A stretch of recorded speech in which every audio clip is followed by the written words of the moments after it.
여러분의 모든 삶을 도우실 겁니다.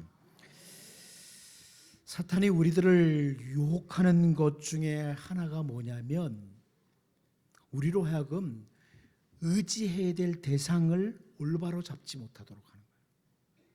내가 무엇을, 누구를, 어떤 것을 의지하고 살아야 되느냐, 이 의지의 대상을 잘못 잡도록 이렇게 유혹을 하는 겁니다. 한마디로 시선을 엉뚱한 곳에 두도록 하므로 우리가 늘 바라보고 늘 의지해야 될 대상을 놓치도록 하는 데 있습니다.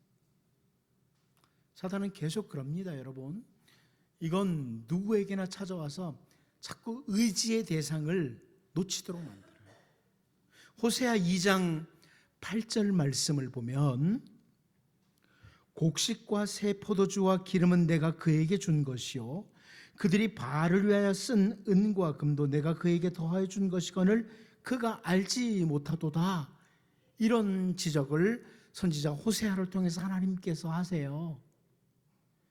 곡식과 새 포도주와 기름, 이거 주신 분은 하나님이신데 마치 이방인들이 섬기던 신죠, 바알이 주었다고 유혹을 당하는 거예요. 이렇게 유혹을 당함으로 하나님이 주신 은과 금을 가지고 바알을 위해서 사용했다, 이런 지적입니다. 바라보아야 될 대상, 의지해야 될 대상을 놓치고 헛된 것, 아무것도 아닌 것에게 시선을 빼앗겨버린 그 이스라엘 백성들을 향한 하나님의 안타까운 마음이 담긴 표현이에요. 이 표현. 내가 다 주었는데 왜 헛된 것에게 가서 그렇게 은과 금을 드리면서 그러냐, 왜 이렇게 알지 못하니, 이런 거죠. 선지자 예레미야를 통해서 주신 말씀 가운데 예레미야 2장 13절 말씀을 보면 이런 말씀을 하십니다. 내 백성이 두 가지 악을 행하였나니 곧 그들이 생수에 근원되는 나를 버린 것과 스스로 웅덩이를 판 것인데 그것은 그 물을 가두지 못할 터진 웅덩이들이니라, 이런 말씀을 합니다. 유다 백성들이 두 가지 악을 행했다는 거예요. 하나는 뭐냐? 생수의 근원이 되신 하나님을 버린 것, 하나님을 거절한 것이다. 진짜 생수의 근원이 되신 하나님을 거절해 버린 것이다. 다른 하나는 그들이 물을 구하기 위해서, 생수의 근원이 하나님인데 하나님은 거절하고 물을 구하기 위해서 스스로 막 웅덩이를 팠다, 저수지를 판 것이다, 이렇게 지적을 하고 있습니다. 세상에 사는 동안에 늘 바라보고 의지해야 될 대상이신 하나님을 놓치고 자기들 힘으로 자기들 실력을 가지고 모든 것을 해보겠다고 하는 유다 백성들의 두 가지 악, 이게 설명됩니다. 성경 한 곳을 더 보면 출애굽기 14장 13절 말씀인데요. 모세가 백성에게 이르되 너희는 두려워하지 말고 가만히 서서 여호와께서 오늘 너희를 위하여 행하시는 구원을 보라. 너희가 오늘 본 애굽 사람을 영원히 다시 보지 아니하리라, 이런 말씀을 합니다. 우리가 잘 아는 내용이죠. 이스라엘 백성들이 애굽에서 나와서 이제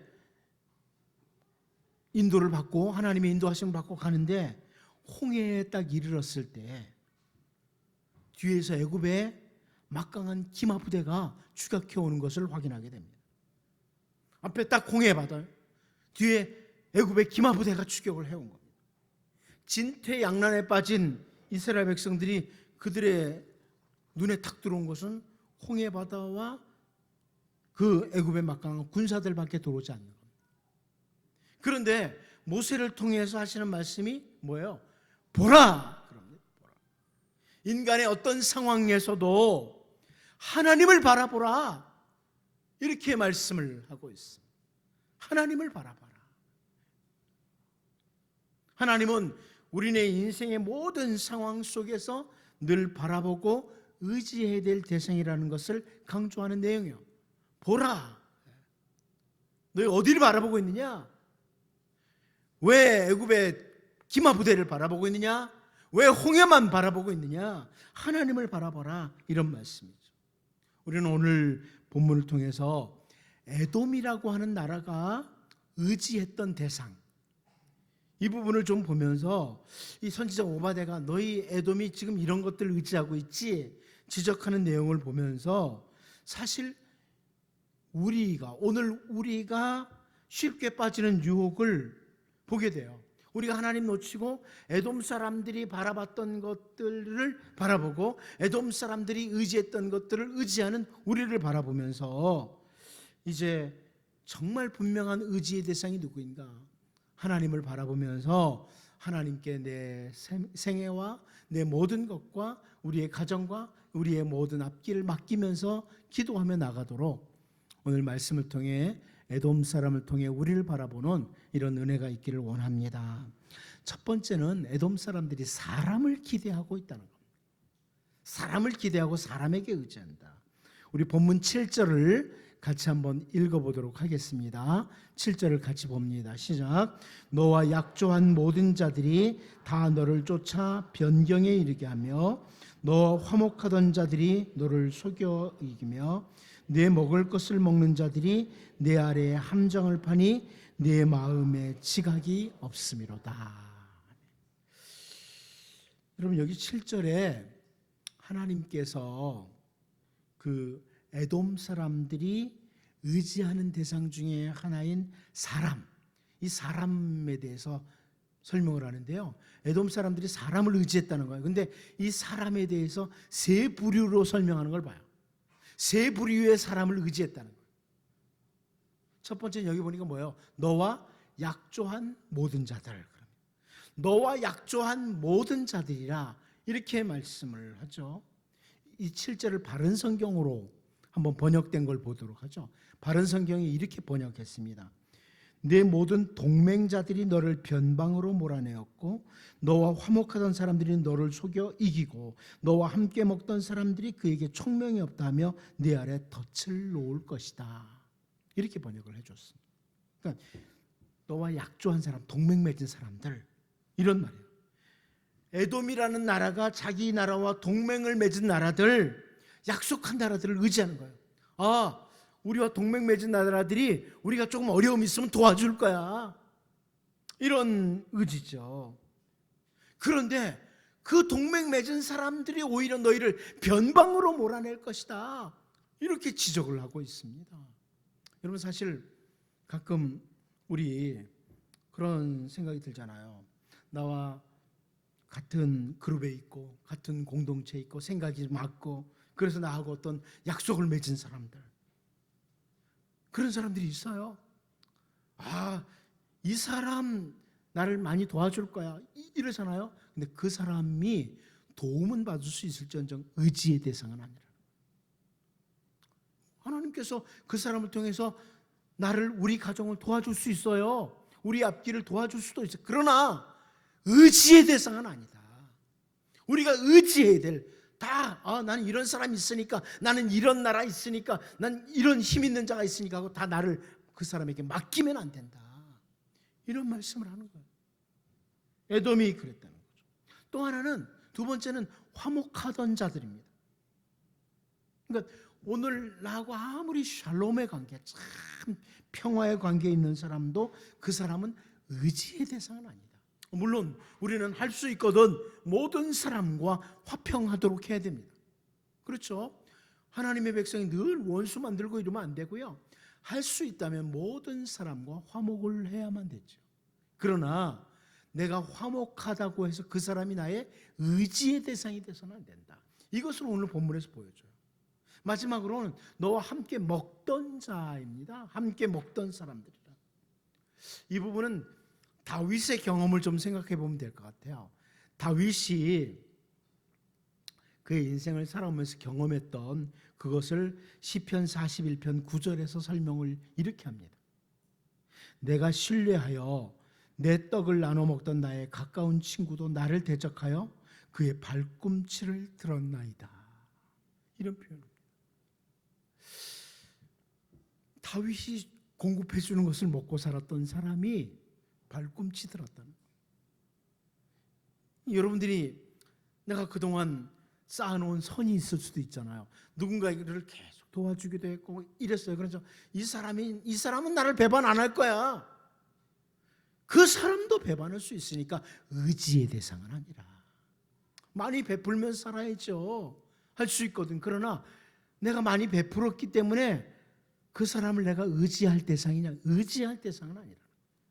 여러분, 제가 이 말씀을 통해서 볼 수 있는 것은 내가 사람들하고 화평하지 말아라, 서로 화목하지 말아라, 약조를 맺지 말아라, 혹은 공급하지 말아라, 이런 말씀하는 게 아니죠.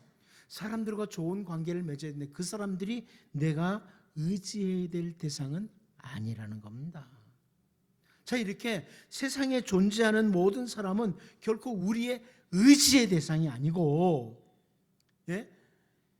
에돔이 동맹을 맺었다고, 지금 샬롬을 나누고 있다고, 내 도움을 받고 나와 함께 음식을 나눠 먹었다고 의지의 대상으로 여기면 그것으로 인해서 무너진다.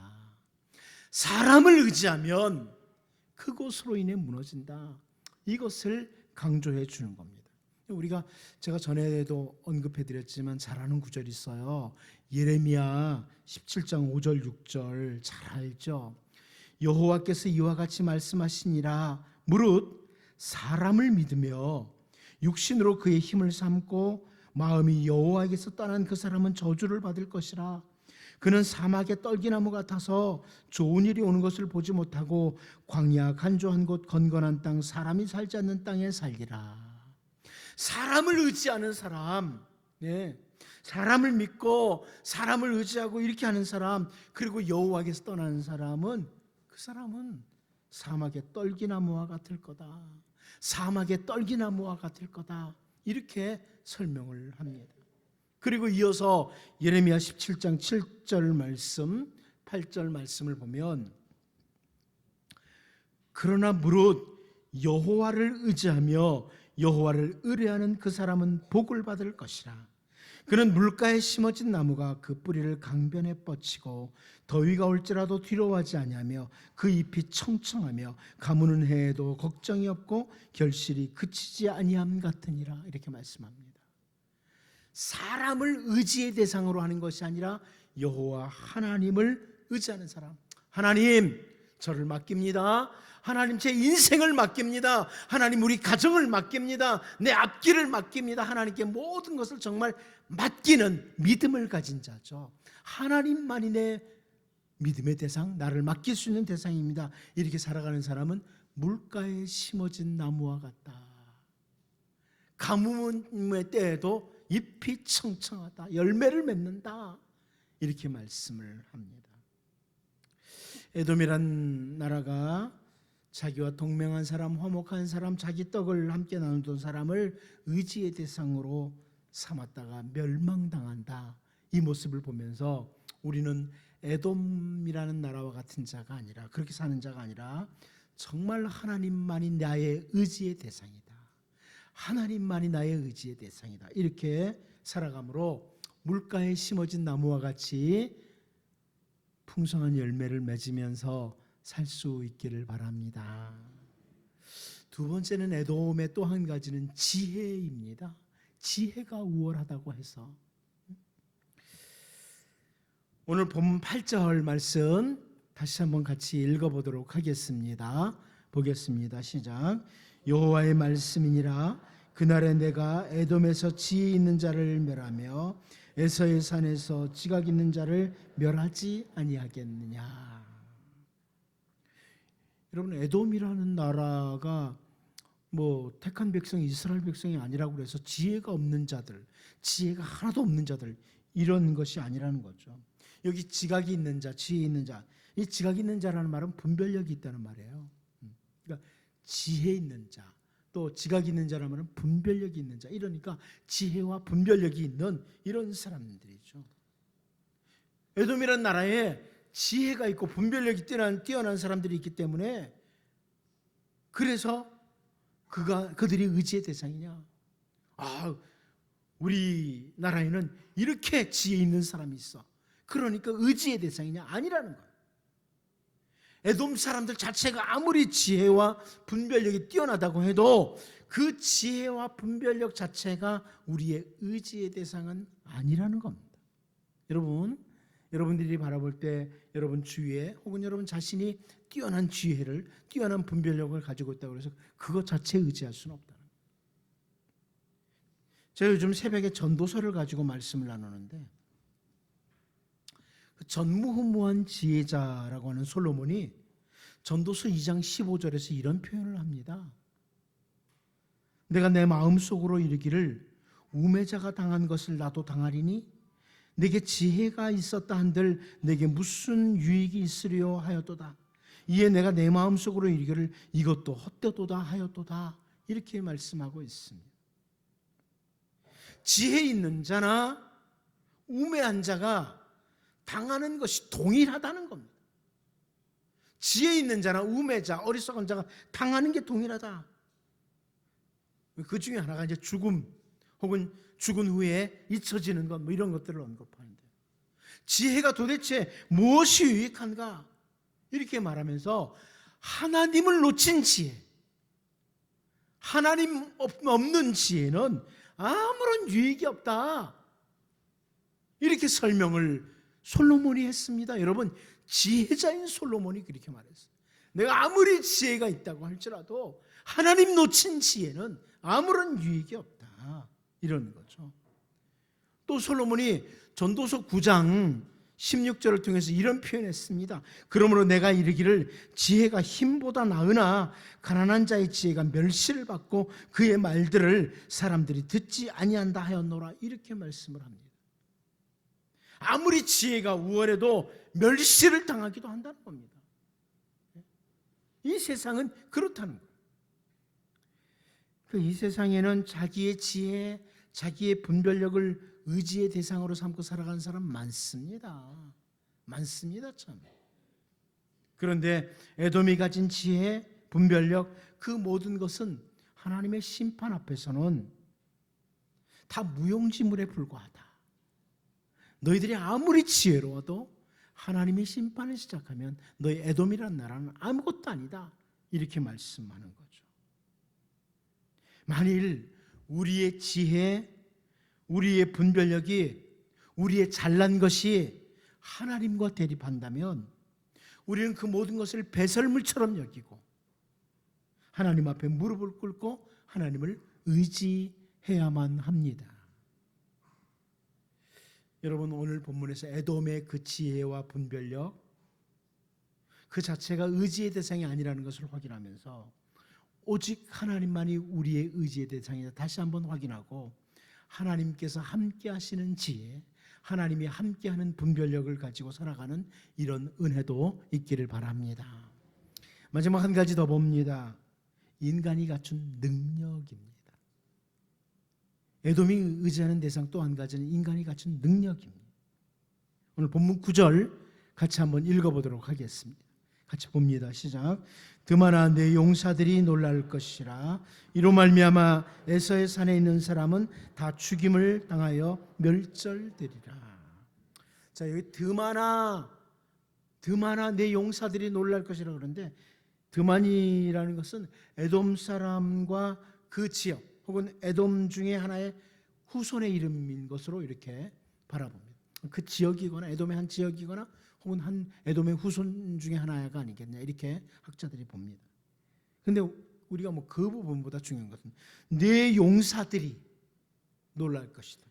에서의 산에 있는 사람들, 이런 표현을 하거든요. 이 용사들이라는 단어 자체는 히브리 단어 자체가 힘센 자, 거인, 이런 의미를 가지고 있는 단어예요. 아주 큰 거인을 가리킬 때 사용되는 단어, 혹은 힘이 센 자를 가리킬 때 용사들이라는 단어가 사용되고 있고요. 산에 있는 사람이라고 되어 있습니다. 에서의 산에 있는 사람은 다 죽임당한다는데, 에서의 산에 있는 사람, 이 단어를 히브리어를 제가 그대로 직역하면 현존하는 사람, 혹은 위대한 사람, 이런 의미입니다.